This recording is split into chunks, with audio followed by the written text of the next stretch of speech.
예, 안녕하십니까. 방금 소개받은 BS금융경영연구소의 조성재 소장이라고 합니다. 여기 제가 알기로는 대부분이 대학생이시고, 또 일부 직장 다니시는 분도 있는 걸로 알고 있는데, 제가 포커스를 그냥, 다수로 이렇게 맞춰서 하겠습니다. 혹시 저 질문 하나 있는데, BS금융에 대해서 아십니까? 모르시죠? BS금융 아시는 분 있으세요? BS금융그룹? 한 분, 두 분, 한 300명 되네요. 저 BS금융그룹은 여러분들 부산은행은 아실 겁니다. 그죠? 부산은행을 주축으로 하는 금융그룹입니다. 신한금융그룹, 그 다음에 하나금융그룹, 우리금융그룹처럼 지방은행인 부산은행을 주축으로 해서 부산은행, 그 다음에 BS캐피탈, BS투자증권, BS정보시스템, BS신용정보, 그리고 최근에 경남은행을 인수를 해서 경남은행도 지금 이제 대금 지급 과정인데 실사와 저희들한테 이제 10월 달이 되면은 저희들 그룹으로 편입이 됩니다. 그래서 두 개의 은행과 증권, 저축은행, 캐피탈, 그다음에 정보 시스템, 또 추심하는 신용 정보를 가진 금융그룹인데 자산 규모는 경남은행이 들어오면은 한 80조 정도 됩니다. 그리고 직원은 한 4,000명이 좀 더 되고요. 경남은행이 들어오면은 한 6,000명 정도 될 겁니다. 그래서 지역에서는 가장 큰 그룹이고 곧 이제 우리금융그룹이 매각 과정에 있기 때문에 우리금융그룹이 매각되면은 민영금융그룹으로서는 신한, 국민, 하나, 그 다음에 이제 BS 정도가 되지 않나. 그래서 여러분들 앞으로 관심이 있으시면 꼭 서울 살기 좋은 거 아니고 부산도 상당히 살기 좋은 도시입니다. 오늘 제가 아침 일기예보를 봤는데 서울이 최고 기온 32도더라고요. 아주 더울 때 여러분 여기 오셔서 아주 좋으신 것 같은데 부산이 26도입니다. 오늘 최고 기온이. 그리고 그래서 여름에는 상당히 저도 내려간 지 한 1년 반밖에 안 됐는데 상당히 좀 바닷바람이 있어서 시원하고 겨울에는 또 눈이 거의 없을 정도로 따뜻합니다. 그래서 여러분들 꼭 서울만 고집하시지 말고 뜻이 있으신 분은 부산에 한번 내려와서 사시는 것도 인생을 새롭게 하는 게 아니냐. 그리고 또 부산에는 BS금융그룹이 있기 때문에 여러분이 한번 잘 오늘 제 한번 강의를 들으시고 BS금융그룹의 소장도 괜찮은데 연구소 소장도 괜찮은데 내가 부산은행에 한번 와볼까. 또는 경남은행은 창원에 본사가 있습니다. 경남은행에 한번 와볼까. 아니면 증권에 와볼까 하고 생각을 해보십시오. 증권은 서울에도 다 있고 부산은행도 서울에 몇 개 지점이 다 있습니다. 그러면은 제가 오늘은 여러분하고 같이 우리나라와 미국의 은행그룹을 중심으로 은행그룹이라면 이제 제가 얘기한 것처럼 우리 BS금융그룹이라든지 은행이 중심이 되는 금융그룹입니다. 신한금융그룹이라든지 이런 데하고 그 다음에 미국에서 상당히 영업 실적이 좋은 웰스파고 그룹하고 그다음에 PNC 그룹이라는 게 있습니다. 피츠버그에 본사를 둔 이따 말씀드리겠는데 그 두 그룹을 우리의 상위 랭커에 있는 그래서 자산 규모가 있는 은행하고 직접 비교를 해봤습니다. 왜 이렇게 비교를 해봤느냐면은 되게 이제 묶어서 우리나라 전체 은행, 미국 전체 은행 이렇게 묶어서 하면은 잘한 사람 못한 사람 다 섞여 있어서 평준화가 돼서 이게 잘 드러나지가 않습니다. 그래서 미국에서 제일 잘하는 은행이 웰스파고 은행이라고 요새 얘기를 하는데 얼마 전에 지난주에도 여러분들 신문 보셨는지 모르겠는데 금융감독원장이 최수연 원장이 웰스파고를 배우자 그래갖고서 각 금융그룹에서 웰스파고가 또 어디냐 하고서 웰스파고 배우기 열풍으로 또 요새 들어갔다 하는 것을 제가 신문에서 본 적이 있는데 제가 마침 그 전에 웰스파고를 좀 연구를 했기 때문에 오늘 미리 여러분들한테 안 배우고 저한테 왔으면 되는데 그 웰스파고를 엉뚱한 데 가서 또 좀 배우고 있는 것 같은데 하여간 웰스파고 은행하고 또 웰스파고보다는 상당히 작지만 그 못지않게 상당한 영업 실적이 우수한 PNC, 그 피츠버그 내셔널 코퍼레이션이었는데 그래서 이제 요새는 PNC 파이낸셜 서비스라고 그럽니다. 하고 우리나라의 유수의 금융그룹하고 비교를 해보도록 하겠습니다. 제가 오늘 그 말씀드릴 순서는 먼저 두 나라의 그 은행 그룹의 그 소위 경쟁력을 비교를 하기 전에 도대체 한국 금융의 현주소가 어디에 있느냐 이것을 먼저 여러분들한테 말씀을 드리고 나서 이제 두 그룹의 수익 창출 역량 그 다음에 안정성을 비교를 해보고 그 다음에 제 나름대로 종합 평가를 해보고 그러면 우리 은행 금융그룹의 과제는 뭔지 생각을 해보도록 하겠습니다.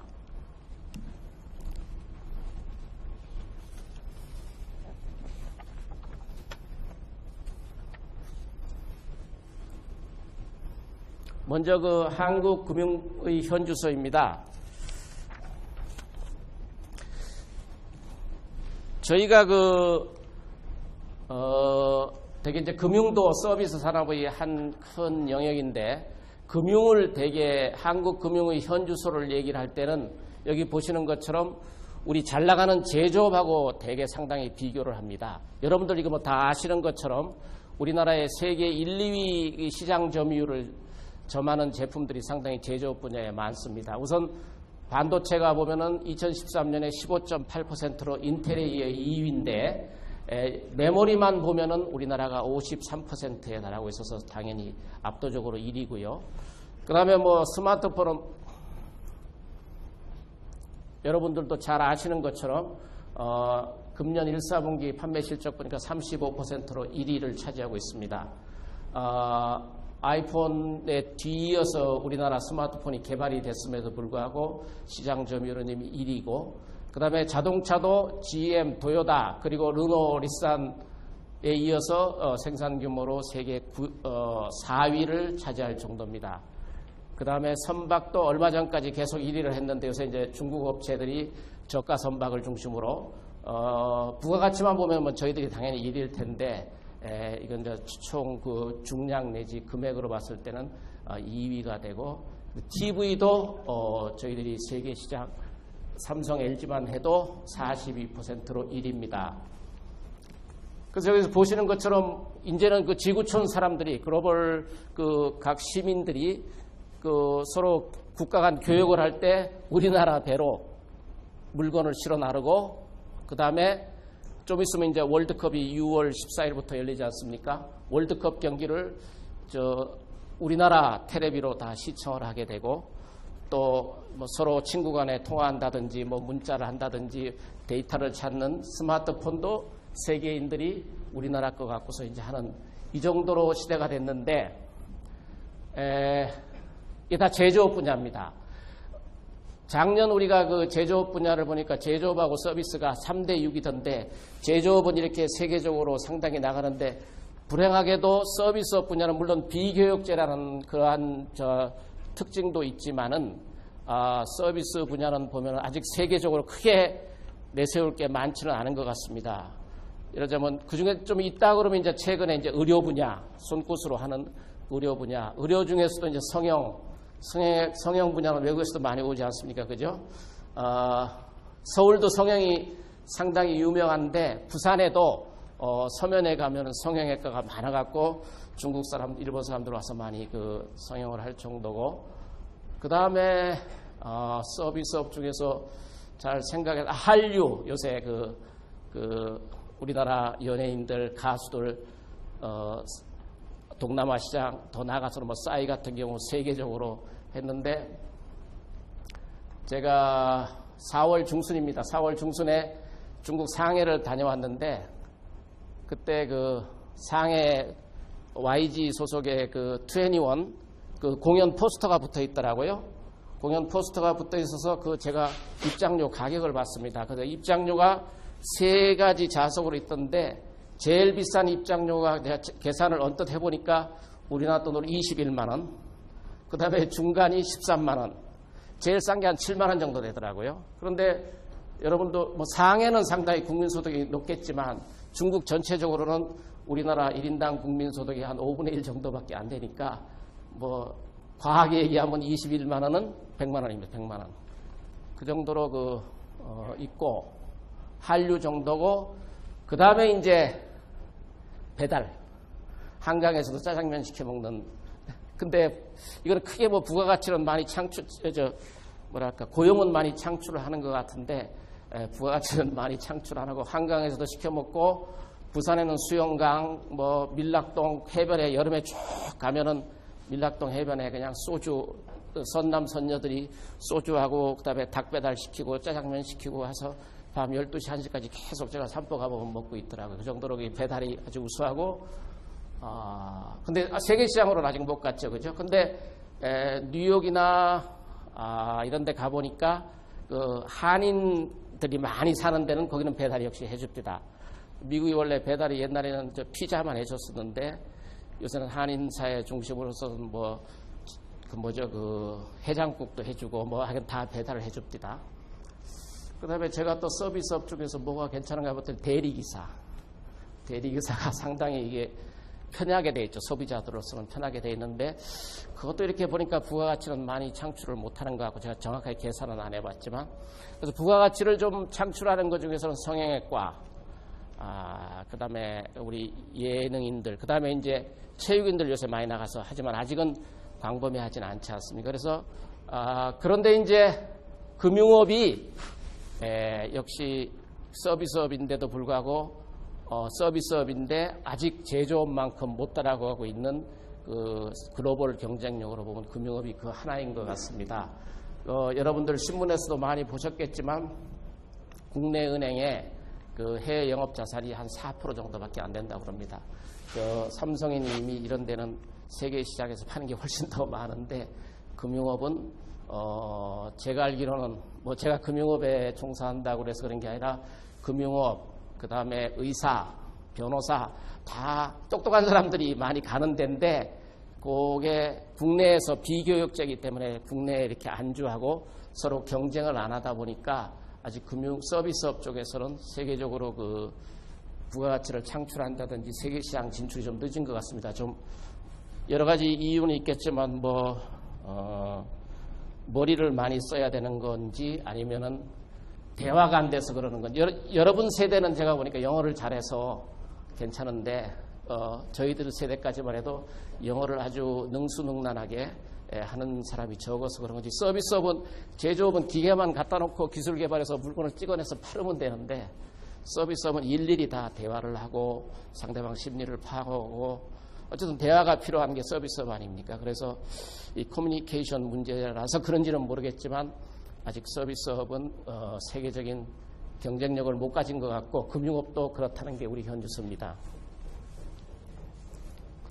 그래서 이거는 뭐 같은 얘기인데, 여러분들 많이 가보셨겠지만 뉴욕이라든지 뉴욕의 타임스스퀘어라든지 맨하탄, 삼성, LG 광고 다 있습니다. 런던 아이의 템스 강변에 여기도 이게 이렇게 뭐 이게 돌아가고 타는 건데 그 옆에 LG가 있고, 첼시 구단 여러분 잉글리시 프리미어 리그 제가 찾아보니까 우승을 4회 했더라고요. 우승 4회하고 2013, 2014 시즌은 3인가 했을 정도인데 앞에 이게 삼성을 달고 뛸 정도입니다. 그래서 이 정도로 그 제조업에서는 상당히 그 우리나라가 세계 시장을 누비고 있습니다. 근데 안타깝게도 금융업은 안 그러고 있는데,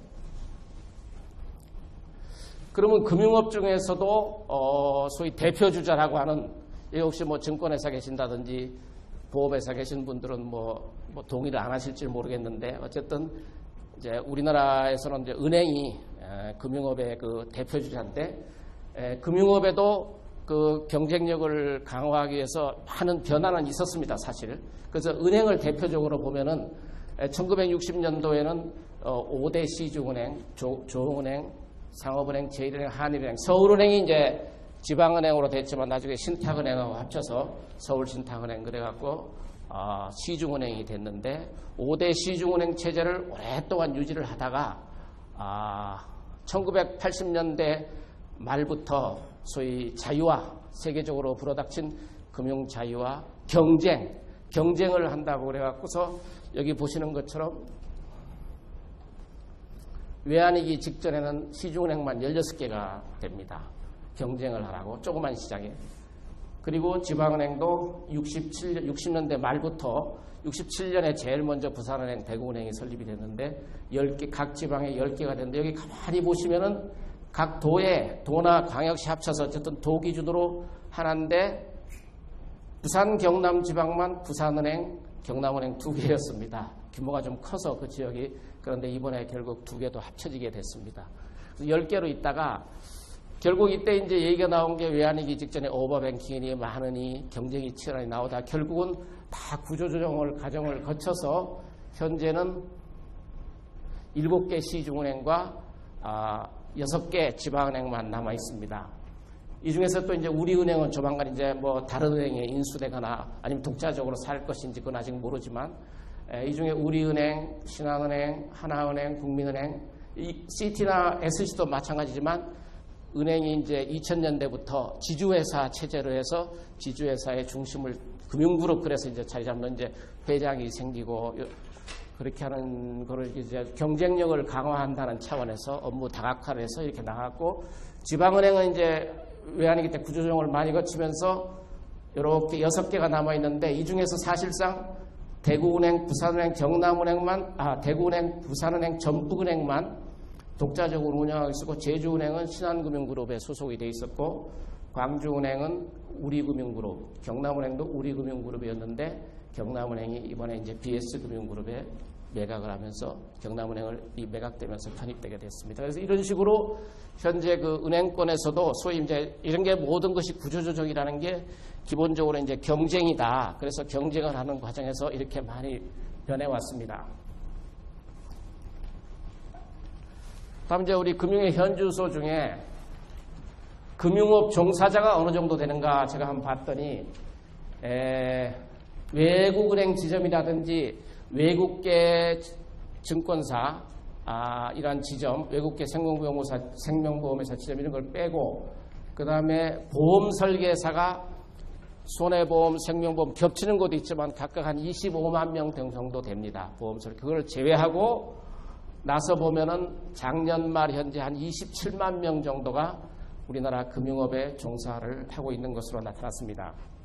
이 중에 이제 제일 많은 게 은행이 이제 11만 8천 명 정도 되고 그 다음이 보니까 증권회사더라고요. 증권회사, 보험회사, 생명보험회사 정도고 나머지 회사는 그렇게 회사 수는 많은데 직원 수는 상당히 많지는 않았습니다. 근데 이제 27만 명이 종사를 하는데 제가 그 대표적인 그 규모가 큰 은행, 생명보험, 증권, 자산운용의 이익을 이렇게 이익이 이제 전체 합계가 요 푸른색인데 이익을 뽑아 보니까 여러분들 알겠지만 2008년 글로벌 금융위기가 나기 직전까지는 계속 이때 상당히 세계적인 호황기라서 금융업들이 당기 순이익이 계속 증가하는 추세였습니다. 그래서 2007년에는 20조 원을 좀 넘어섰는데 그 이제 글로벌 금융위기가 나면서 푹 꺼졌다가 그래도 다시 살더니 경기가 생각만큼 우리가 이제 우리나라의 경우 그 글로벌 금융위기를 그래도 상당히 빠르게 잘 극복한 나라로 알고 있는데 경제 성장률이 생각만큼 높지 않지 않습니까? 겨우 뭐 3%대, 2%대 이렇게 하다 보니까 경기가 안 좋고 또 금융업의 가장 큰 게 이제 나중에도 말씀드리겠지만 금리인데 금리가 내려가다 보니까 이렇게 2011년을 정점으로 해서 이렇게 계속 빠지는 추세에 있습니다. 그래서 금융회사들이 지금 상당히 여러 가지로 이 이익 문제를 앞으로 어떻게 할 것이냐 해서 우려를 하는데 2013년을 보면은 요 네 개 업종에 당기 순이익합계가 10조가 안 됩니다. 근데 제가 찾아보면 삼성전자 같은 경우는 10만 명 정도 이 종업원이라고 그러는데 작년에 죄송합니다. 껐는데.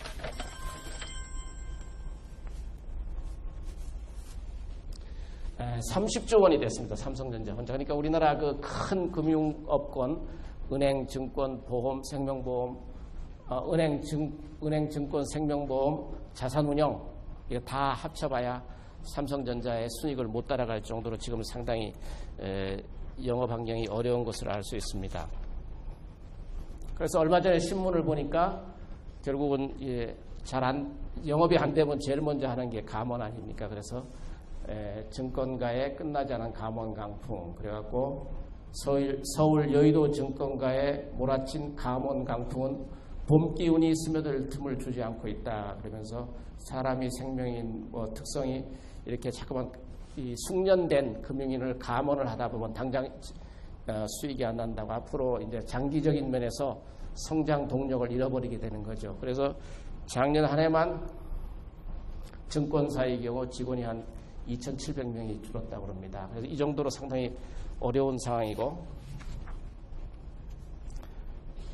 이런 어려운 상황뿐만 아니라 여러 가지 해외 진출을 못한다든지, 그 다음에 여러 가지 지표를 갖다가 분석해서 세계적인 컨설팅 회사인 맥킨지, 여러분들 다 아시지 않습니까? 맥킨지가 작년에 우리 금융 서비스업을 진단을 하기를 작년 4월입니다.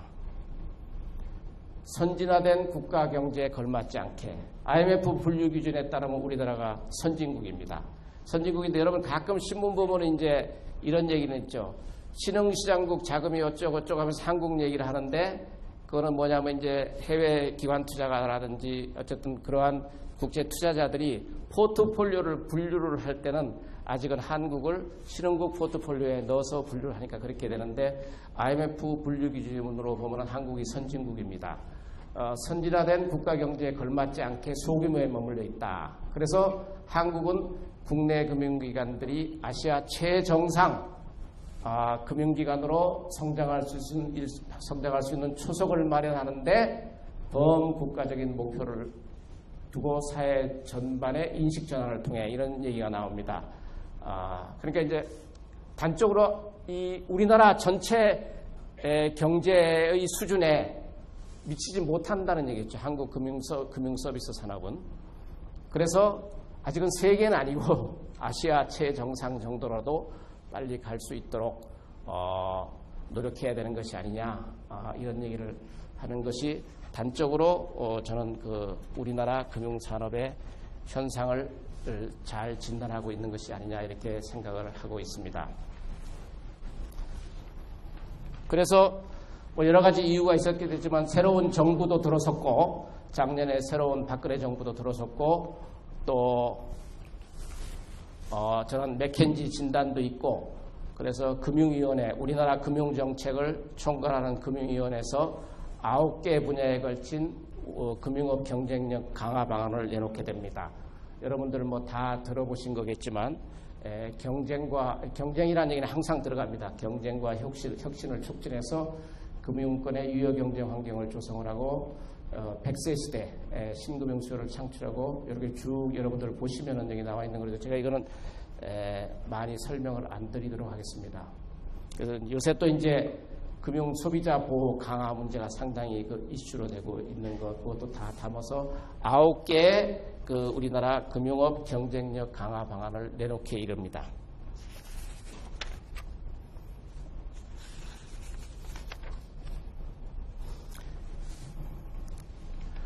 여기까지 말씀드린 게 이제 우리나라 금융의 현주소다, 이렇게 대강 보시면 되겠고요.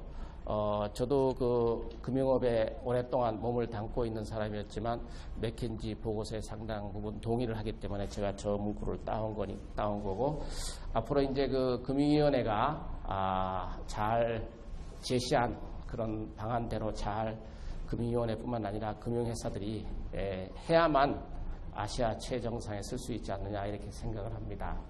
그러면 이제 오늘의 이제 제가 말씀드리고자 하는 한국과 미국의 주요 금융그룹의 경쟁력을 같이 한번 비교를 해보도록 하겠습니다. 근데 이제 저는 이제 경쟁력을, 그럼 뭐를 갖고 경쟁력이라고 그러냐? 뭐를 갖고 경쟁력이야? 참 경쟁력에 제가 사전 정의를 잘 찾아봐도 정확하게 경쟁력이 뭔지는 잘 모르겠어서 가만히 생각하니까 학교 다닐 때 덕체를 잘 갖거라 이런 얘기를 여러분이 지금도 들으셨을 것이고 저도 학교 다닐 때 많이 들었습니다. 그 지덕체를 갖고라는 것이 결국은 경쟁력 있는 삶을 살기 위해서는 개인이 지덕체를 잘 갖고야 되는 거 아니냐. 그렇게 제가 생각을 하고 그러면 금융업의 지는 뭐냐. 지는 이제 소위 똑똑한 겁니다. 그래서 지는 똑똑한 건데 똑똑한 것은 결국 돈을 잘 벌으면 똑똑한 거 아니냐. 이렇게 저는 생각을 해서 이제 지를 이 수익 창출 역량으로 보고 덕은 이제 기업으로 보면은 기업의 소위 사회적 책임이라는 게 있지 않습니까? 개인은 여러 가지 뭐 수양을 하고 봉사활동을 하는 거 똑같죠. 그거와 같이 각 기업에서도 요새는 지속가능 경영이라는 그 컨셉을 갖고 사회공헌 활동을 많이 하는 게 있는데 그것이 바로 저는 이제 기업의 사회적 책임을 다한다. 그것은 이제 덕이라고 보고 있고 그 다음에 체는 이제 소위 저는 안정성으로 보고 있습니다. 기업으로 보면은 외부 충격에 잘 견딜 수 있는 힘, 튼튼한 힘, 이것을 체로 보고, 이제 덕은 이제, 제가 이렇게 비교하기가, 뭐, 어느 기업이 당기 순이익의 몇 %를 사회 공헌 활동을 썼다면 이렇게 비교는 할 수 있지만, 그 이면에 있는 것을 정확하게 제가 파악을 못하기 때문에 오늘은 덕은 빼고 기업의 경쟁력을 하는 것 중에서 저는 지와 체, 이 두 가지를 갖고 하는데, 그러면 돈 잘 버는 게 왜 지냐 그러는데 그걸 제가 몇 년 전에 그게 에코노미스트인지 거기서 봤는데 세계의 그 밀리언웨어 달러 기준으로 우리나라만 한 10억 원 정도 되겠죠. 밀리언웨어 자기가 살고 있는 집은 말고 금융자산 그다음에 요새는 이제 투자부동산 자기가 살고 있는 집 말고 그 다음에 예술품도 요새 많이 투자를 하지 않습니까? 그 다음에 자기 총 연금을 현가화한 연금 자산, 이런 것을 다 합쳐서 이제 밀리언 달러 이상을 밀리언웨어라고 그러는데, 밀리언웨어가 어느 정도 되느냐 했는데, 그 당시 제가 몇 년 전에 본 거는 전 세계적으로 제가 생각했던 것보다 상당히 적더라고요. 2,500만 명. 2,500만 명이니까 여러분들 대학생 집에 부모님이 살고 있는 집 빼고 10억 원 이상 되면 세계에 밀린 2,500만 명 이상, 세계 인구 한 70억 명 되나요? 근데 그게 그 2,500만 명이 세계 성인 인구, 애들까지 다 해버리면 밀리언웨어 그 구성비가 의미가 없으니까 성인 인구의 0.5% 정도 된다고 합니다. 그러니까 집에 아버님이나 또 뭐 어머님이 10억 원 이상 살고 있는 집 빼고 있으면은 세계 성인 인구의 0.5% 정도 들어가는 게 집에 가서 한번 상의를 해보십시오. 얼마 정도 갖고 계신지. 요새는 잘 안 가르쳐준다고 그러는데 뺏어갈까봐 어쨌든 한번 좀 상의를 해보시고. 그런데 이제 제가 그걸 왜 얘기를 들었냐면은 이 사람들 중에 16%만 상속에 의해서 부모로부터 받은 상속에 의해서 밀리언웨어가 된 사람이고 84%는 다 자기 노력으로 된 사람들입니다. 84%는. 근데 어떤 사람인가 봤더니 역시 이런 은행에 다니면 안 돼요. 엔터프리너, 그냥 기업가가 돼야 됩니다. 제가 사업을 해야 돼요, 여러분들. 사업을 해야 되고, 이제 또 사업하지 않는 사람 중에서는 이제 매니저. 요새 이제 예를 들면 기업에 이제 큰 임원이 된다든지, 임원도 이제 삼성전자 같은 경우는 지난 1사분기에 사장이 PS, 프라핏 쉐어링이 한 70억 원을 줬다고 그러더라고요, 1사분기. 그 정도로 요새는 우리나라도 대기업의 매니저가 되면 상당히 되고, 그 다음에 이제 스킬드 프로페셔널, 그래서 이제 변호사, 의사. 그래서 역시 우리나라도 왜 이과에서 공부 잘하면 의대 가라고 그러고, 요새는 뭐 메디칼 스쿨인지 문과에서 공부 잘하면 법대 가라고 그러는 이유가 다 다른 나라도 마찬가지인 것 같아요. 의사, 변호사가 역시 돈을 많이 법디다. 그래서 여러분들도 돈만 생각한다면 결국 의사, 변호사가 돼야 되는 거 아니냐. 얼마 전에도 보니까 어떤 분이 상당히 많이 벌지 않습니까? 그죠? 그런 것처럼 근데 이 사람들이 상당히 인텔리전트한 사람들이랍니다. 그러니까 똑똑한다. 지니어스는 아니지만 천재는 아니지만 똑똑해야 돈을 번다. 그래서 제가 그 기사를 보고서 내가 그전에 이렇게 생각을 했어요. 돈은 돈의 가치하고 나의 삶의 가치하고는 다른 거지. 그런데 점점 생활할수록 돈이 필요하더라고요. 그래서 내가 돈을 많이 못 벌었으니까 예전에는 돈을 못 버는 게 똑똑하지 않은 하고 상관이 없는 건 줄 알았는데 그 기사를 보고서 내가 똑똑하지 못했구나. 그래서 여러분들 일단 돈을 벌어야 됩니다. 벌어야 똑똑한 거 대접받고 그 다음에 이제 돈을 벌고 나서 그 다음에 뭐 사회봉사를 한다든지 뭐 자선을 한다든지 아생연후에 살탈하고 나 먼저 살고 그 다음에 해야 되는데 어쨌든 이 사람이 천재일 필요는 없다 그래요. 그러니까 인텔리전트하다는 게 뭐 IQ로는 얼마나 된지는 모르지만 어쨌든 모든 사리를 똑똑하게 판단을 해라 하는 사람이다. 그래서 저도 수익을 많이 내는 은행이 지적인 면에서 종업원 전체 CEO뿐만 아니라 지적인 면에서 상당히 똑똑한 게 아니냐. 그래서 지덕체를 갖고서 얘기를 하는 겁니다.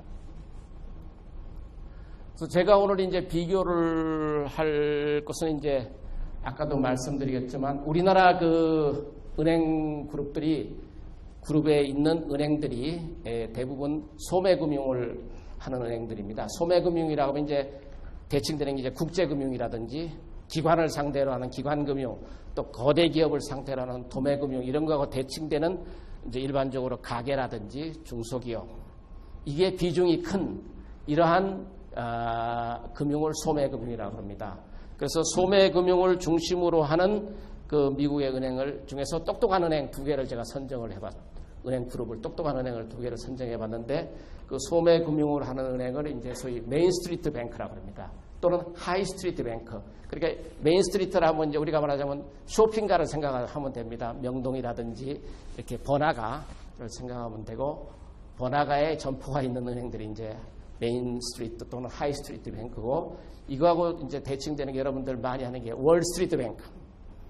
그런 소위 이제 국제금융이라든지 도매금융을 많이 하는 이러한 그 금융회사를 월스트리트 뱅크라고 그러는데 우리나라 은행들은 되게 이제 소매금융 중심이니까 메인스트리트 뱅크 중에서 똑똑한 은행 2개를 골라봤는데 그 중에 하나가 제가 서두에 말씀드린 것처럼 요새 한국 금융회사들에서 지난주부터 그것도 오래전부터 아닙니다. 지난주부터 열풍이 부는 웰스파고 은행이 총자산 규모가 1조 5천억 달러로 약 1611조 됩니다. 우리나라 큰 금융그룹의 한 5배 정도 되는 그룹이었고 자산 기준으로 2012년에 세계 21위고 미국 내 4위 정도 되고 사업 영역은 이렇고 본사가 미국 뉴욕에 있는 게 아니라 샌프란시스코에 있습니다.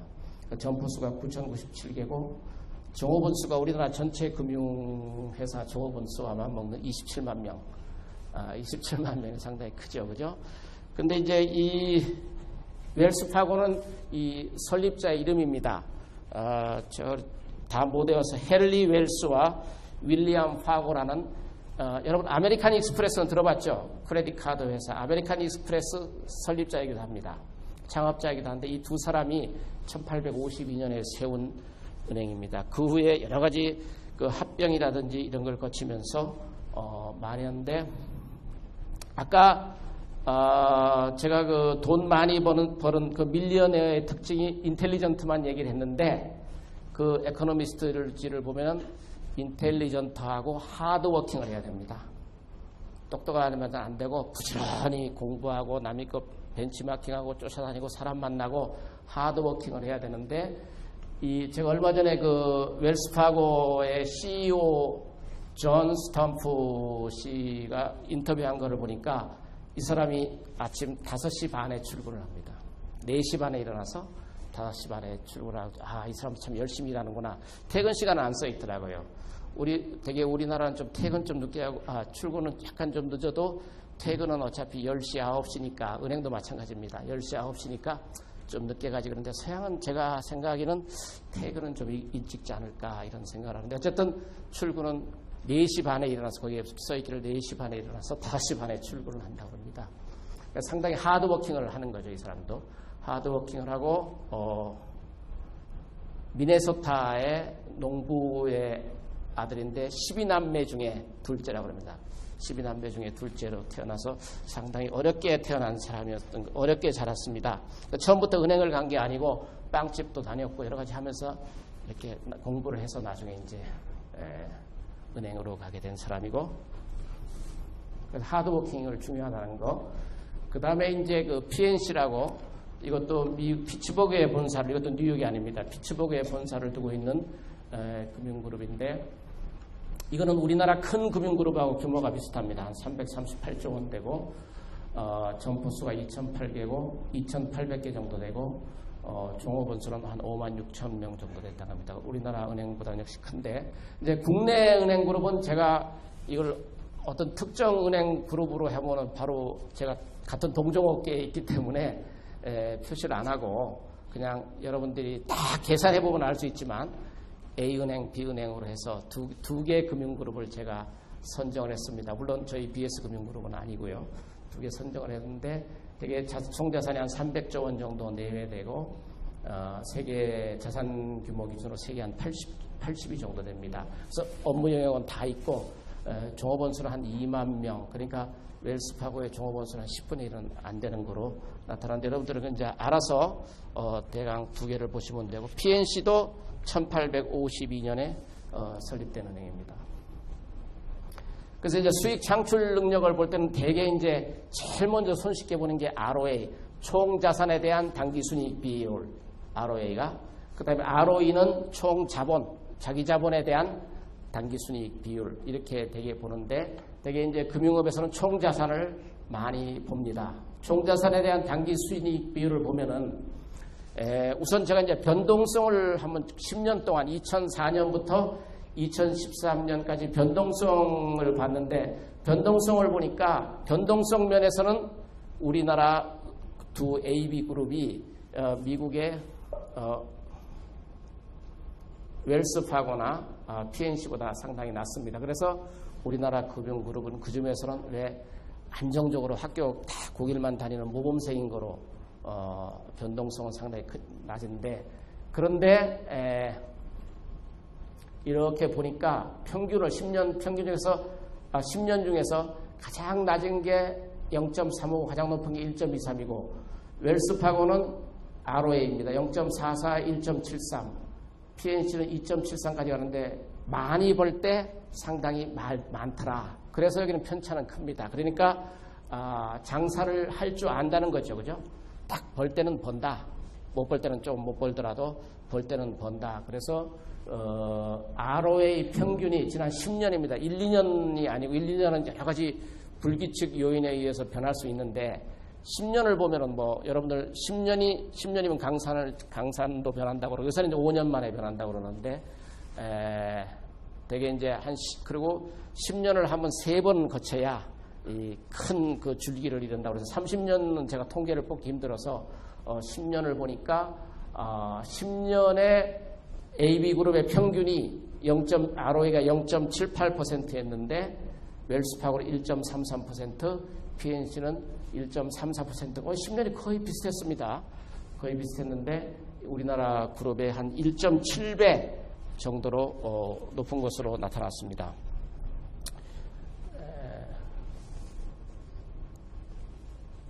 그리고 이제 이것이 ROE가 이제 가장 기본적으로 보는 지표고, 그 다음에 이제 순이자 마진이라는 지표를 금융업에서는 많이 씁니다. 순이자 마진은 여러분들이 좀 생소할지 모르시겠는데, 신문에서는 소위 NIM, NIM, Net Interest Margin, 그래서 신문 보시면 그래도 신문에서 많이 사용을 하고 있습니다.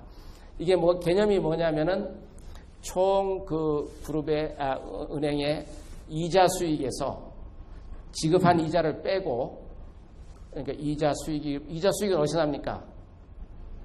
이자 수익은 주로 어디서 나죠? 금융회사 이자 수익은 대출을 하거나, 그죠?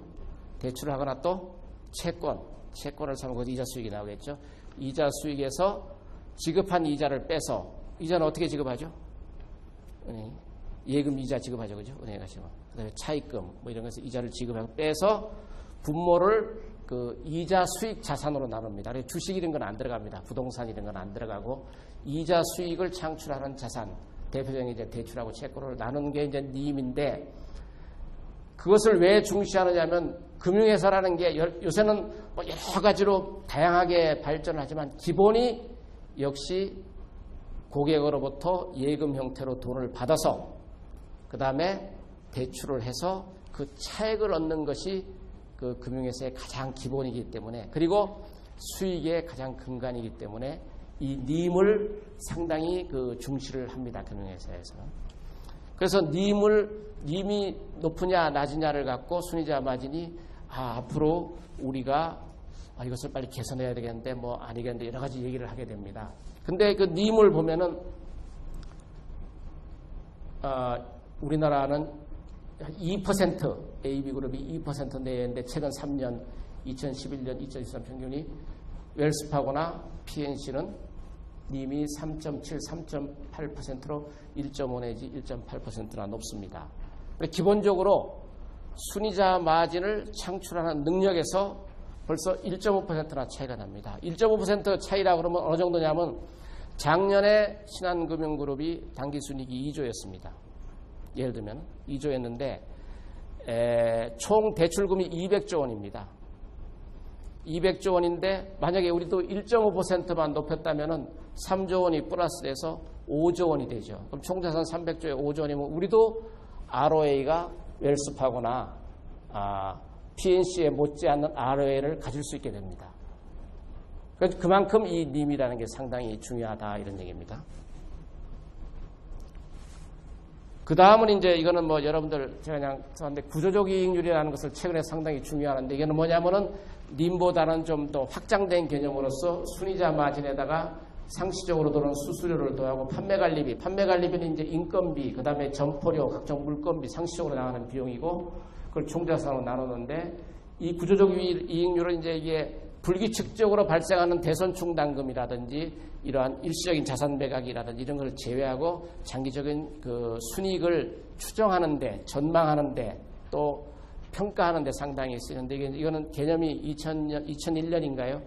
브라질 중앙은행의 호드리고 쿠토라는 사람이 처음으로 개발한 지표입니다. 그래서 이것도 많이 요새는 보게 됩니다. 한국은행 금융안정보고서를 봐도 여러분들 보신 분 있으시는 모르겠지만 구조적 이익률 개념을 썼는데 요거를 뭐를 더하느냐는 분석하는 사람에 따라서 좀 달라질 수는 있습니다. 물론 저는 이렇게 더했는데 요것도 보면 한 0.5%포인트 차이가 남을 알 수 있습니다. 또 이제 대개 이제 그 다음에 순이자 마진 다음에 수익원이 얼마나 다각화되어 있느냐 하는 것도 많이 보는데 이 다각화 면에서 우리나라 이제 그거를 어떻게 봤느냐면은 순이자 수익하고 비이자 수익이라는 수수료, 그 다음에 뭐 유가증권 매매이익 뭐 여러 가지가 있을 수 있는데 순이자 수익은 예대 마진 이자이고 비이자 수익 이걸 합한 것에서 소위 비이자 수익이 얼마나 되는가 봤더니 역시 이것도 미국계 은행은 많게는 48%까지 되는데 우리나라 B그룹이 좀 많지만 한 40% 정도 됩니다. 그 수익원 다각화 정도에서도 우리 금융그룹이 좀 떨어진다 하는 걸 알 수 있고 그 다음에 이제 그러면 주로 어떤 것이냐 비이자 수익이 대부분이 이제 수수료였습니다. 수수료가 비이자 수익의 대부분인데 웰스파고 경우 수수료 수익 중에서도 소위 자산운용 수수료, 여러분들이 수익증권을 산다든지 증권 매매를 할 때 다 수수료를 내는데 그러한 수수료가 절반을 차지했고 PNC도 블랙록이라고 세계적인 세계 1, 2위를 나타낸 자산운용회사가 지분율 한 25%로 PNC가 갖고 있었습니다. 그래서 여기서 많이 창출하고 있는데 다행히 이 부분에서는 보면은 순이자 수익의 56%를 웰스파고에서는 창출하고 있었는데 우리나라는 B그룹이 다행히 한 50% 정도는 가고 있었습니다. 물론 A그룹은 상당히 낮았고요. 그 다음에 이제 그 수수료 말고 소위 유가증권 매매이익이라든지 파생상품 매매이익 부분에서는 우리나라 금융그룹이 더 큰 거를 알 수 있습니다. 근데 이것이 좋으냐 나쁘냐는 이제 좀 크다 그러면 소매금융회사들이 자산 매각 이익으로 크게 나면은 수익의 변동성이 큽니다. 주식시장의 변동성이 크고 파생상품 시장도 변동성이 큰 것처럼 이거는 소매금융회사들이 상당히 절제를 하고 있는 분야인데 이건 우리나라는 이 부분에서 많이 비이자 중에서도 나는 것을 알 수 있었습니다. 그 다음은 50분 하고 10분 쉬는 거죠. 10분 동안 쉬고서 하겠습니다. 예, 잘 쉬셨습니까? 그러면 계속 이어서 말씀을 드리도록 하겠습니다. 하도 더워서 한국은행이 요새 좀 내부 경영이 좀 탄탄해져서 그런지 좀 덥죠. 더워갖고 제가 좀 상의를 벗었으니까 돈 찍어내는 회사인데 예, 대개에서 좀 짠짠하게 사시는 것 같습니다.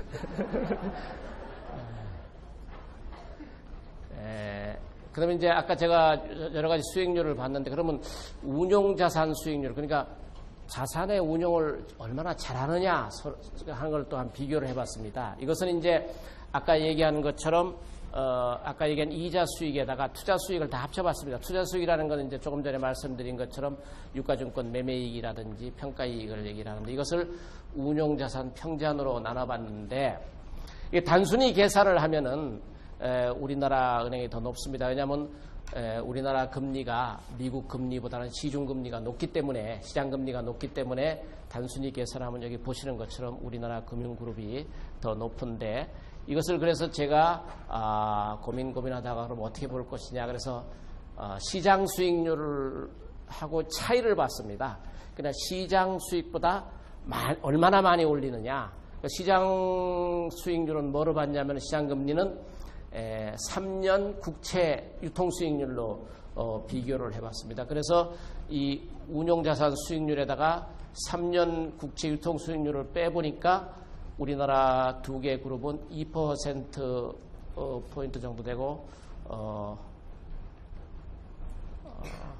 요거는 3.71% 포인트, 3.75% 포인트로 시장 금리보다 약 3.7% 우리는 2.2% 정도 차이를 얻는 수익을 얻는 것으로 나타났습니다. 그럼 수익률 차이가 어디서 나는가 한번 봤더니 우선은 그 대출금리 자체가 여기 보시는 것처럼 대출금리 자체가 우리나라 AB그룹은 2011년, 12년, 13년 보면 한 2% 내외인데 웰스파고를 보니까 2011년, 12년 4%다가 넘다가 2013년 약 4% 떨어졌죠. 약 4%라고 보고 2%라고 보고 2%포인트나 차이가 났습니다. 그러니까 우리 대출금리 많이 받아보면 막 언론에서 뭐 폭리를 취하니 서민의 돈을 갈취를 하니 그래가면서 상당히 하는데 오히려 대출금리 자체만 보면은 미국의 은행들이 우리보다는 상당히 높다는 것을 시장금리가 낮은데도 불구하고 대출금리는 상당히 높다는 걸 알 수 있습니다. 그 다음에 이제 또 운용 채권 본도에서도 차이가 납니다. 우리나라 그 은행 그룹 금융그룹은 채권 투자의 약 50%를 안전한 금리가 좀 낮더라도 떼일 염려가 없는 국채에 투자하는데 웰스파고하고 PNC는 제가 보니까 국채는 한 20%고 나하고 6%로 상당히 낮았습니다. 그 대신 그 수익률이 높은 모기지 백드 시큐리티 MSB를 갖고 많이 운용하는 것을 제가 보았습니다. 그래서 결국은 이것을 이제 전체적으로 보니까 리스크 테이킹을 누가 더 많이 하느냐 그것을 어떤 지표를 갖고 봤느냐면은 BIS 비율 산정할 때 리스크 웨이티드 어셋 RWA라는 게 나오는데 통계가 그 RWA를 총자산으로 나눠봤습니다. 그런데 그러면 그 비율이 높을수록 리스크 테이킹을 많이 한다는 것인데 그것도 우리나라 두 개의 금융그룹은 약 70% 정도밖에 안 됐는데 미국의 웰스파고하고 PH는 80%를 왔다 갔다 해서 역시 하이 리스크 그 다음에 하이 리턴의 영업 전략을 취하는구나 하는 것을 알 수 있었습니다. 그 다음에 자금 조달 비용은 그럼 어떠냐? 자금 조달 비용은 이것도 마찬가지로 미국의 금리가 낮기 때문에 시장 금리와의 차이로 봤는데 여기는 워낙 그 시장 금리가 뭐 0% 되니까 시장 금리보다 더 낮게 줄 여지가 없어서 그런지 예금 금리하고 차이가 0.1도 안 되는 경우도 있는데 우리나라는 한 0.7 정도 상대적으로 우리가 예금 금리 시장 금리에 비해서 많이 깎고 있다 하는 것을 알 수가 있습니다. 다음으로 이제 그러면 이 자산 운용이라든지 이런 면에서 이런데 경비의 효율성은 어떠냐? 그런데 경비에서 이제 가장 많이 차지하는 게 금융에서는 사람이 하는 산업이기 때문에 인건비입니다. 인건비와 그 다음에 점포료, 점포 임대료, 그 다음에 이제 전산투자비. 전산투자비는 뭐 한꺼번에 몇 조까지 몇 천억 나가더라도 그것을 이제 다 감가상각을 해서 비용으로 털기 때문에 그걸 감가상각비. 그 다음에 각종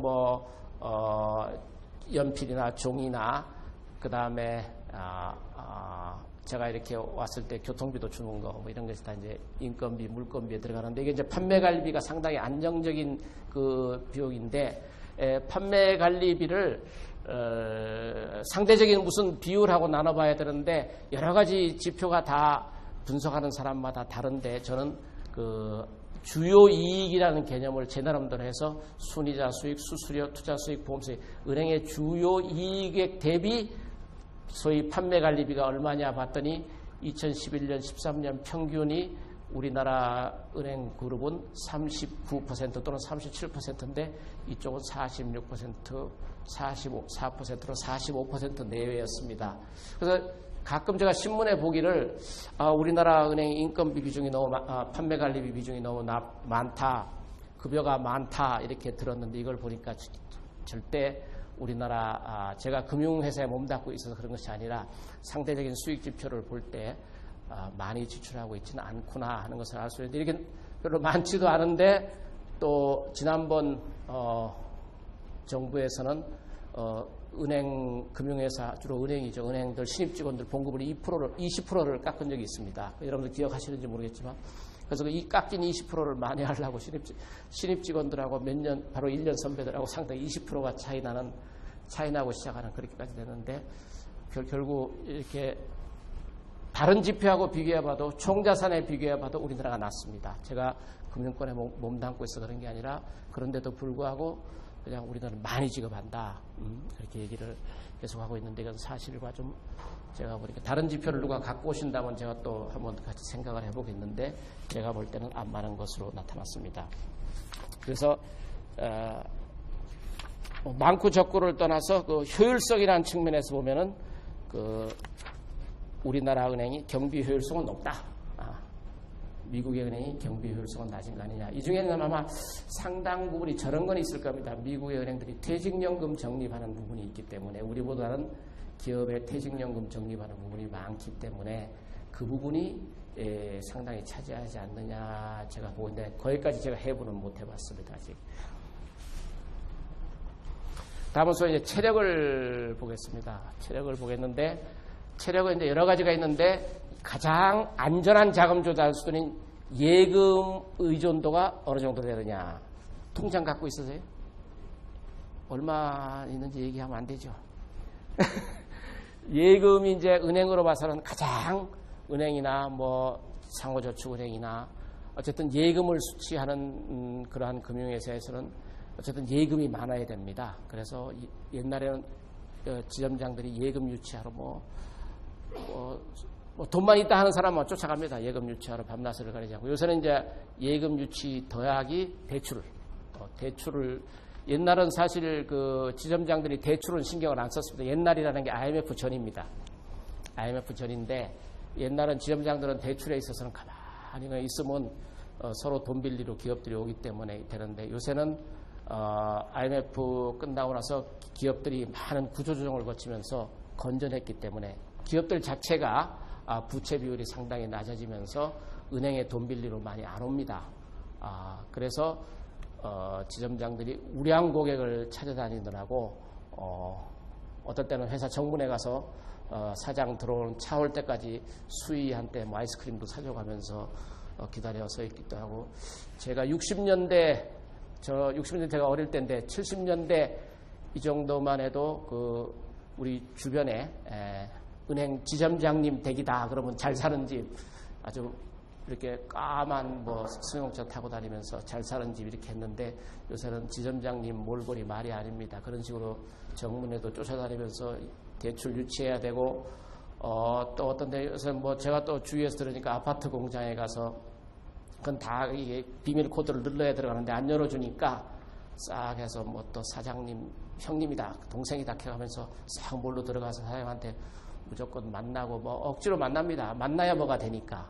그래서 만나서 따왔는데 대출을 만나서 숙이고 따왔는데 또 본점에서 그렇게 낮은 금리로 님 때문에 순이자 마진은 요새 상당히 중시하기 때문에 그 님 때문에 그 금리로는 또 대출 못 해준다 그러면 기껏 몇 날 며칠 한두 달 해서 공을 들여서 따왔는데 본점에서 X 치면은 또 도로함이 타불돼서 실적 나쁘면 또 조그만 점포로 가고 요새는 지점장님 댁이 말이 아닙니다.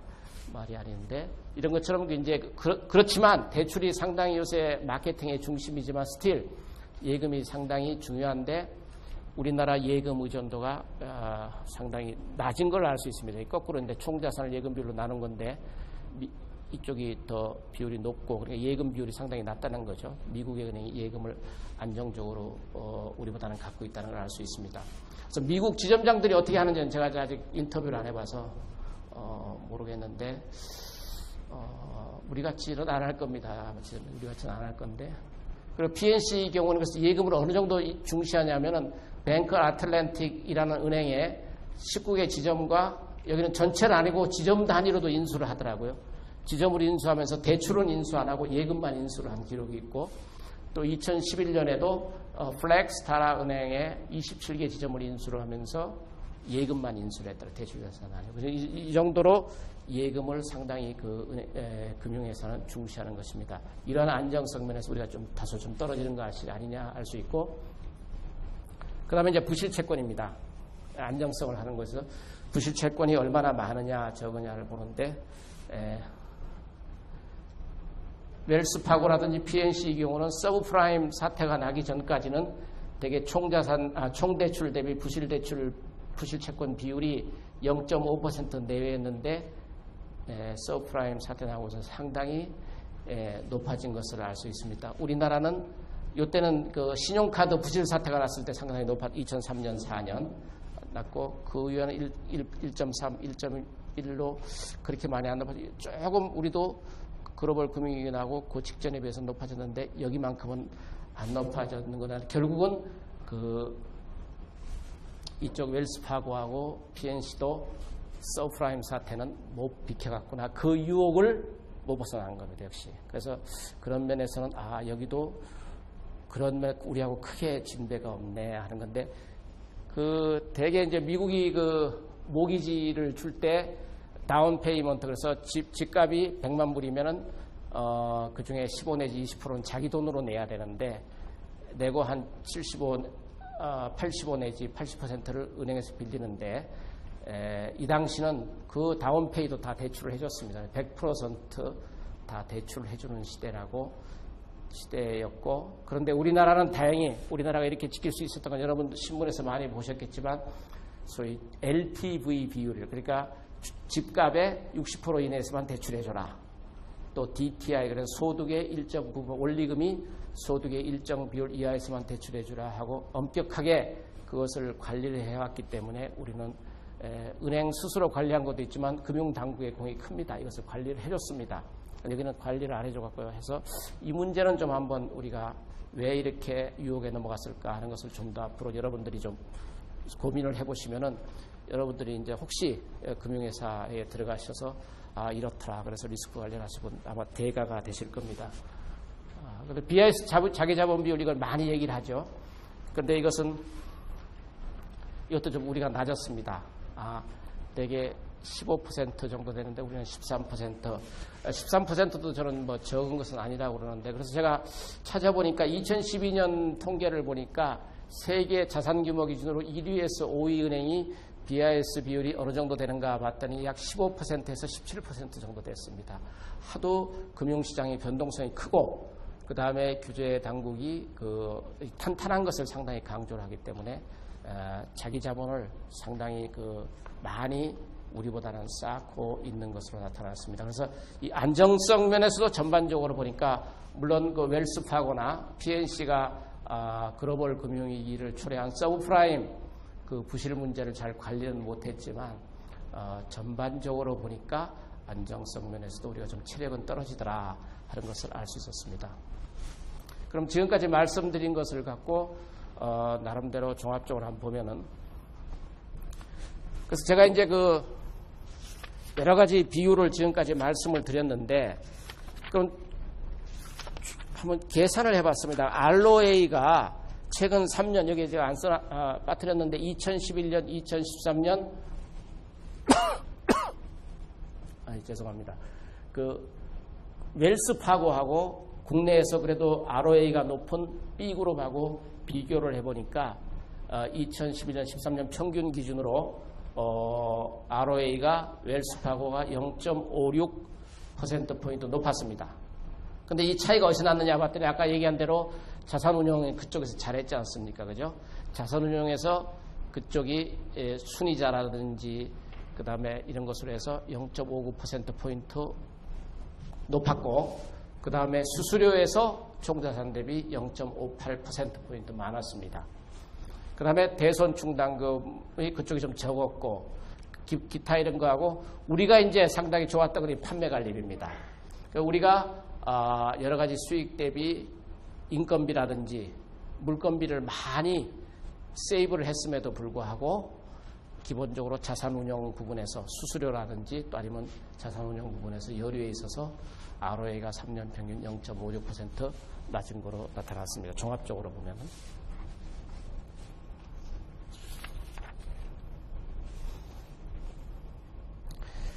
그래서 제가 이제 이 지금까지 말씀드린 걸 종합해 보면은 미국의 유수은행과 비교해 보면은 우리가 아까 조금 전에 말씀드린 것처럼 판매 관리비가 낮아서 경비 효율성은 우리가 낮다, 좋다, 좋다. 그런데 그리고 영업을 과도한 영업의 리스크 테이킹을 하지 않기 때문에 수익의 변동폭도 작다 하는 것을 이 면에서는 우리가 거기에 비해서 이제 단순한 경쟁력만 비교하면 우위에 있는 것을 알 수 있는데, 그런데 수익은 다각화가 좀 우리가 덜 돼 있고 순이자 마진 열이 등으로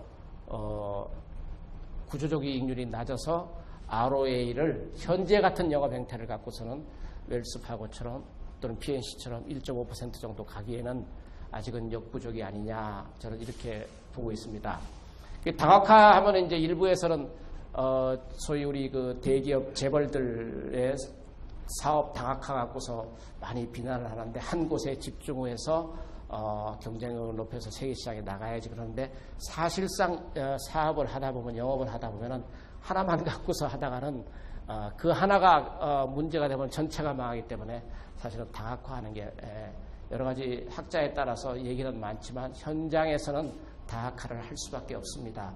물론 뭐 다각화를 한다고 해서 재벌이 빵집까지 하고 뭐 그런다고 해서 문제가 됐지만 그건 좀 지나친 거지만, 그것이 아닌 이상은 A라는 업종에서 부실화되면 B라는 데서 좀 나고 이런 식으로 해야 지속 가능 경영이 되지 않느냐. 그래서 이제 다각화했다 그래서 되게 이제 여러분들 그 주식 투자하시는 분이 있으신지 모르겠는데, 주식 투자한다고 이제 포트폴리오 다각화한다 그래서 같은 업종인 삼성전자, LG전자 뭐 이렇게 산업구조는 다각화했다. 그건 다각화가 아니고 경기라든지 업종 트렌드 아니면 산업 트렌드에 따라서 서로 상관관계가 적은 업종끼리 이렇게 분산을 해야 다각화인데, 회사만 다 따로 해놨다고 다각화 이렇게 하는 사람이 있는데, 그거는 좀 아직도 그런 경우가 있더라고요. 그리고 특정 기업을 거론해서 뭐 하지만 그 STX 그룹 있지 않습니까? STX 그룹 혹시 아세요? STX 그룹이 이제 크게 보면 조선하고 해운, STX 조선하고 STX 펜오션인가 그 해운으로 이렇게 기본적으로 갖고 있는 그룹인데, 최근에 여러 가지 부실화돼서 문제가 됐지 않습니까? 그러니까 이건 다각화를 안 해서 된 대표적인 예입니다. 조선과 해운은 아주 상관관계가 높은 업종이거든요. 해운 시장이 안 좋으면은 당연히 조선 시장도 시차를 두고 안 좋아지는 것인데, 같은 상관관계가 높은 그러한 업종으로 치중했기 때문에 이 세계 경기 침체 파고를 벗어날 수가 없었던 것입니다. 그래서 제가 생각하는 다각화가 상당히 중요하다. 특히 금융회사도 순이자, 이자 이익에만 너무 치중하다 보면은 요즘같이 금리가 내려갈 때 특히 순이자 마진폭이 상당히 줍니다. 왜냐하면 금리가 내려가면은 대출금리를 확대하는데 한계가 있기 때문에 금리가 내려갈 때는 순이자 마진이 줄고 금리가 올 때는 좀 상승한, 요새 금리가 저금리일 때 순이자 마진에서 얻는 게 상당히 적을 때 이럴 때는 다른 데서 수익을 얻어야만 외부 충격에 대응할 수 있는데 다각화 문제에서 문제가 있다 이렇게 보고 있고, 그 다음에 투자 수익, 그러니까 채권이나 주식이나 채권의 매매이익 부분이 너무 많다. 이건 은행의 변동성을 크게 하는 것이다 하는 면에서 이거는 썩 소매금융을 하는 금융기관으로서는 권장할 만한 영업 행태는 아니다 이렇게 보고 있습니다. 그래서 더군다나 미국 같은 경우 여러분들 볼커 70년대 미국 중앙은행 총재를 연준 이사회 의장이라고 그러는데 우리로 말하면 한국은행 총재 같은 사람인데, 볼커 룰에 의해 최근에 이제 금융위기 이후에 소위 소매금융을 하는 은행들은 자기 매매 유가증권 투자를 하지 말아라, 이렇게까지 원칙적으로 하지 말아라 이런 쪽으로 제한할 정도로 이 부분에 대해서는 상당히 규제를 하기 시작했습니다. 그래서 우리 은행들도 아마 미국에서 그렇게 되면 언젠가는 우리도 그러한 규제를 따라가게 될 텐데 이 부분을 좀 줄여야 되는 게 아니냐 이렇게 생각을 하고 있습니다. 그 다음에 수익원을 다각화해야 됩니다. 지금 말씀드린 것처럼 이건 말씀드렸는데 아직도 우리 경제가 회복은 하고 있다고 그랬지만 전 세계적으로 이것이 글로벌 금융위기가 없었다면 갔을 성장 경제 규모고, 이것이 현재의 글로벌 금융위기로 인한 경제 규모, 이 선진국, 개도국 다 실제 잠재 GDP보다는 또는 추세선보다는 현재 GDP가 상당히 낮다는 걸 알 수 있습니다. 그래서 성장률이 3%건 4%건 이게 문제가 아니고 경제활동이 액티브하지 않습니다. 경제활동이 액티브해야 대출받아서 투자하고 이렇게 해서 커지는데, 그래서 기본적으로 먹거리가 많이 늘어날 여지가 작다. 이자 부분에서는. 그 다음에 글로벌 금융위기 나고 우리나라도 가계부채 문제가 생기면서 가계나 기업은 상당히 디레버리징을 했고 가계도 이제 디레버리징을 해야 될 시대인데, 우리나라 시중은행의 경우 대출의 이미 50%, 60%, 70%를 가계 부분에 쓰고 있습니다. 그래서 여기서 그래서 또 많지 않다. 그 다음에 바젤 3에서 자본 규제도 더 강화하고 있다. 이렇게 된다면은 이자 부분에서만 갖고서 소위 대출만 갖고서는 수익을 늘리기가 어려운 상황이니까 자산 다각화를 해야 되지 않느냐, 사업 다각화를 해야 되지 않느냐 이렇게 보고 있습니다.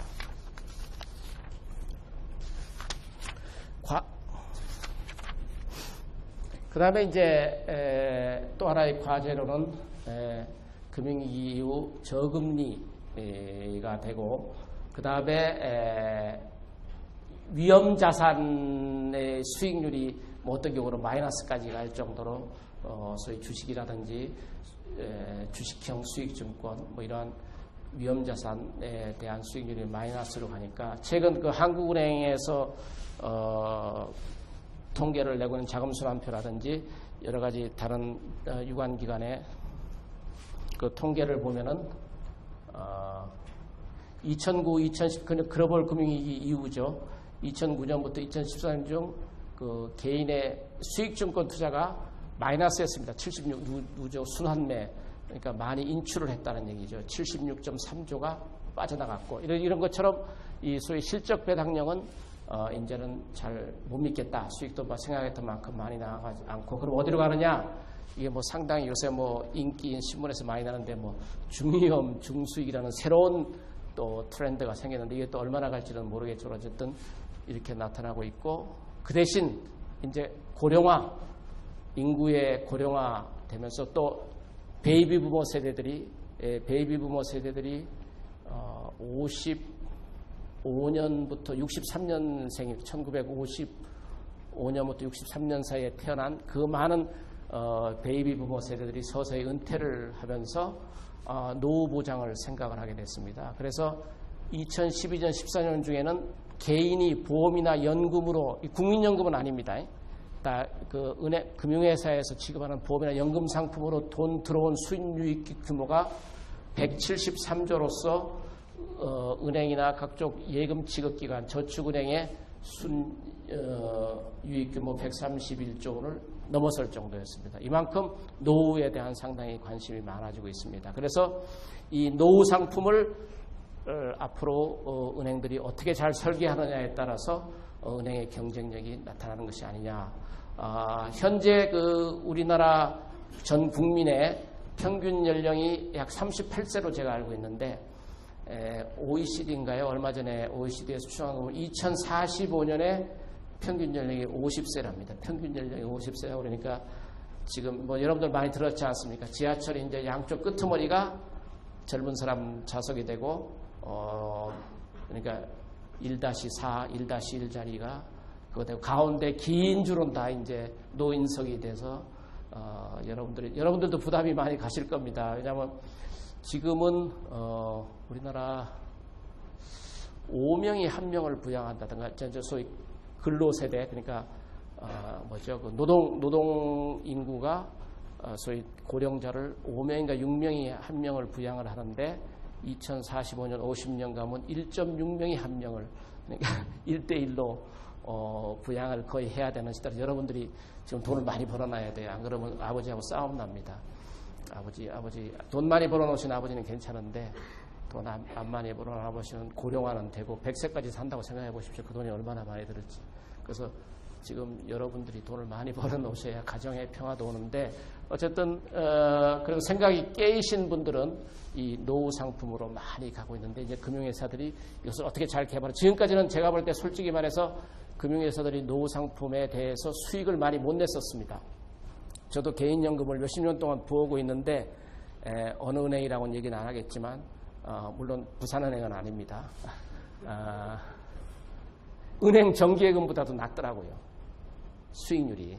그래서 왜 그런가 가만히 저 나름대로 생각해봤는데 개인연금이 소득공제가 되거든요.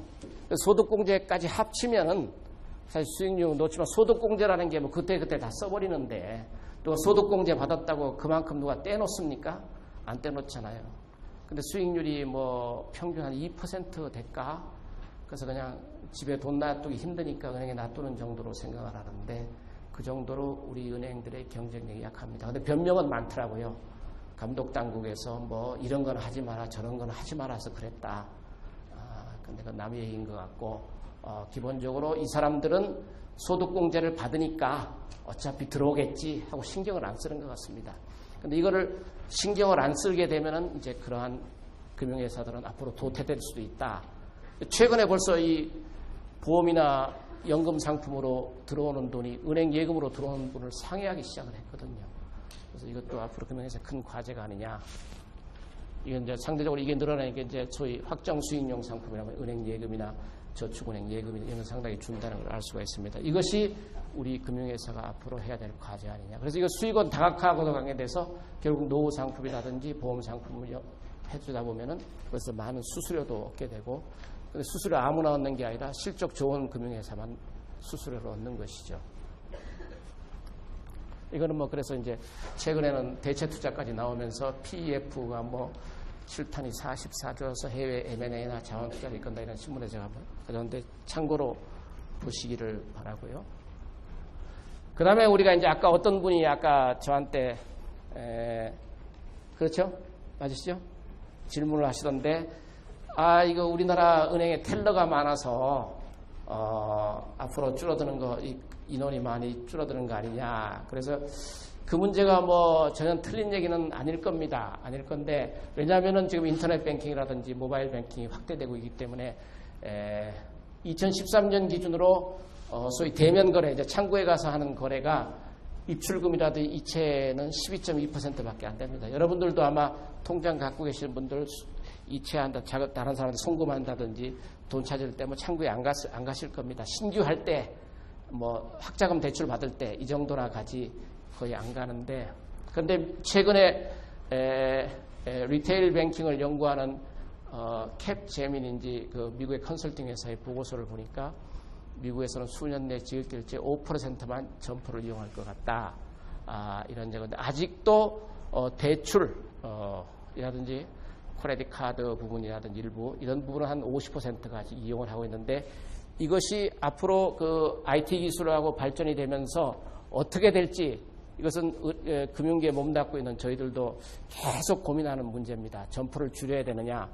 점포를 줄이면 당장은 뭐 이익은 나는 것 같은데 그렇다면 또 점포를 이용하는 많은 고객들이 또 불만하는 거 아니냐 이런 거 여러 가지 때문에 갈등을 겪고 있는데 방향은 어쨌든 새로운 그 기술이 계속 발전을 하면서 혼자 손안에서 이제 손안에서 다 하는 시대가 오는 것에 대비는 해야 되는 것이 아니냐. 거기서 누가 앞서느냐. 이것이 우리 금융에 또한 상당히 과제로 되어 있습니다.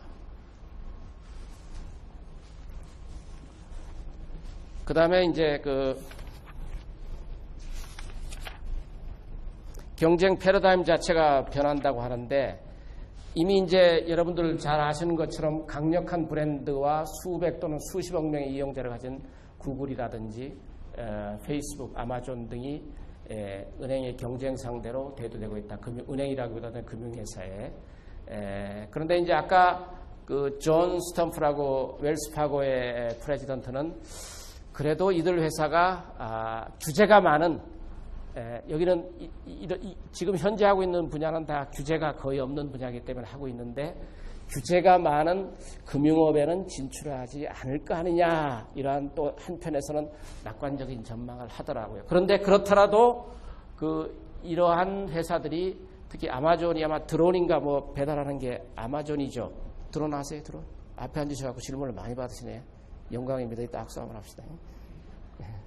왜 뭐 이렇게 무인 비행기 이렇게 날아가서 딱 내려 텔레비 안 보시는 거 공부만 하셔갖고 중간 시험 끝나면 텔레비를 보십시오. 요새 저는 재밌게 보는 게 MBC에 개과천선 김영민 씨 그거 보는 데 한번 보십시오. 아주 똑똑한 사람들이 많이 나와서 제가 보고 있는데 텔레비도 봐야 돼요. 그게 텔레비도 봐야 되는데 어쨌든 그런 식으로 해서 소비자가 바라는 서비스에 저도 정확하게는 모르겠습니다. 그 의미하는 바를 정확하게는 모르겠는데 소비자가 이런 서비스를 해달라 저런 서비스를 해달라 소비자의 서비스의 뭐 수준이라든지 서비스의 형태만은 분명히 이들 회사가 바꾸고 있기 때문에 같은 서비스 업종인 금융회사도 서비스를 바꿔야 되는 건 맞다.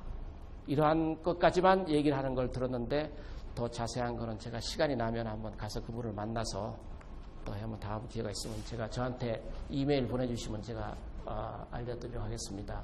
그래서 은행의 기능도 소위 뱅킹 인터넷 테크놀로지 BIT로 가는 거 아니냐. 그런데 이건 소위 이제 제가 생각하기는 소위 되게 이제 앞서가면서 멋있게 뭐랄까 포장은 아니고 제시라는 게 컨설팅 회사들 아닙니까? 컨설팅 회사들이 되게 이제 이렇게 미래는 이렇게 간다 하고 막 얘기를 합니다. 그래서 아직은 그 미래라는 게 이제 뭐 5년이냐 10년이냐는 모르겠는데 방향은 맞는 것 같은데 자금 중개 기능에서 그렇게 BIT 기능으로까지 갈지는 조금 더 생각을 해봐야 되는 것 같고 그 다음에 제가 이제 말씀드렸지만 돈을 잘 벌려면은 똑똑해야 된다.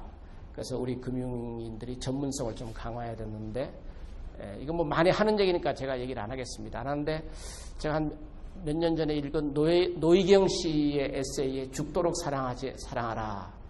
지금 사랑하지 않는 자, 제가 제목을 요거 보고서 그때 샀어요. 지금 몇 년 전에 샀는데 지금 사랑하지 않는 자 모두 유죄다.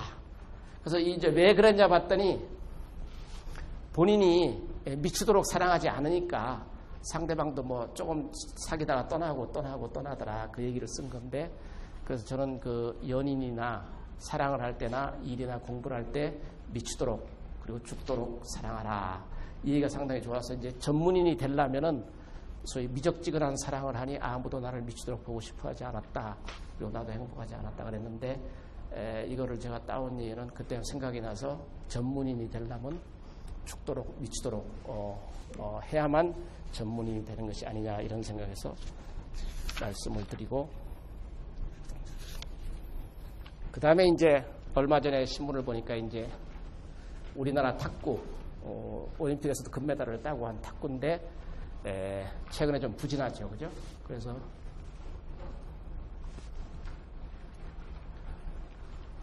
지난 5일 도쿄에서 막을 내는 세계 탁구 선수권 대회에서 8강전에서 우리가 떨어졌더라고요. 그래서 4강 진출 실패가 13년 만에 처음이랍니다. 단체팀이죠. 원래 개인 아니고 처음인데 그 옛날에 윤항규 감독이 88 올림픽에선가 금메달을 땄죠. 그죠? 윤항규 남자 탁구 감독이 중국 선수들은 하체가 다르더라. 하체, 체력이 다르더라. 네. 기초 체력을 우리 금융회사들이 아까 얘기한 것처럼 여러 분야에서 기초 체력을 갖고서 우리도 만약에 LTV 규제하지 않고 DTI 규제하지 않았다면은 과연 우리가 지금 살아남을 수 있었겠느냐 하는 의문이 들거든요. 그래서 기초 체력을 좀 평소에 하는 게 좋지 않느냐, 우리 금융회사의 경쟁력 강화를 위해서는 생각입니다. 그리고 이번에 이제 마지막으로 한국은행에서 이번에 발표한 금융안정보고서를 제가 보니까 이 우량차주에 대한 대출은 이렇게 느는데 비우량차주는 안 늘더라고요. 그래서 우리 은행들이 이게 두 가지 이유가 있습니다. 하나는 대출금리가 자체가 아까 워낙 낮기 때문에, 또 많이 받으면 여러 군데서 막 비난을 합니다. 근데 사실은 금리라는 게 신용등급에 따라서 쫙 이론적으로는 차등화돼서 받아야만 되는데, 그냥 많이 받으면 서민들 돈 착취하고 중소기업 착취한다고 해서 많이 못 받다 보니까, 그래? 그러면 왜냐면 저 신용등급이 낮은 B등급, C등급에다는 A등급한테 3%, 4%를 한다면 7% 받아야 되는데 4%까지 받게 하면 우리 안 한다 이런 얘기죠. 띄니까. 그러니까 자꾸만 잘 되는 데는 사실 돈 안 씁니다. 안 써야 되는데 그 지점장들이 가갖고 안면으로 그냥 가갖고 우리 좀 써주십시오 하갖고 간신히 따오는 겁니다. 사실은 돈도 필요 없는데. 그럼 여기 은행에 저리 대출을 받아서 딴 데 또 운용을 금융자산으로 비싼데 중위험 중수익률인가? 그걸로 또 투자를 하는 것이죠. 안 쓰는 데는 자꾸만 주려고 그러고 쓰는 데는 안 주려고 그래서 우리 금융중개 환경도 소위 가격을 결정하는 부분에서는 착취만 아니면은 좀 풀어줘야 되는 것이 아니냐. 그래서 은행이 대출금리를 좀 신용도에 따라서 그렇게 놔둬도 다 경쟁을 하기 때문에 많이 못 받습니다. A은행 많이 받으면은 바로 B은행으로 가거든요. B은행으로 가기 때문에 많이 못 받는데도 한두 개 건수를 갖고 잠깐 비판하기보다는 가격은 상당히 좀 풀어줘야 되는 것이 아니냐. 우리 금융 환경이 더 좋아지려면 이런 생각을 하게 됐습니다. 그래서 제가 오늘 말씀드릴 것은 여기까지로 하겠습니다. 저희 BS 금융경영연구소 조성현 수장님께 다시 한번 감사의 인사를 부탁드리고요.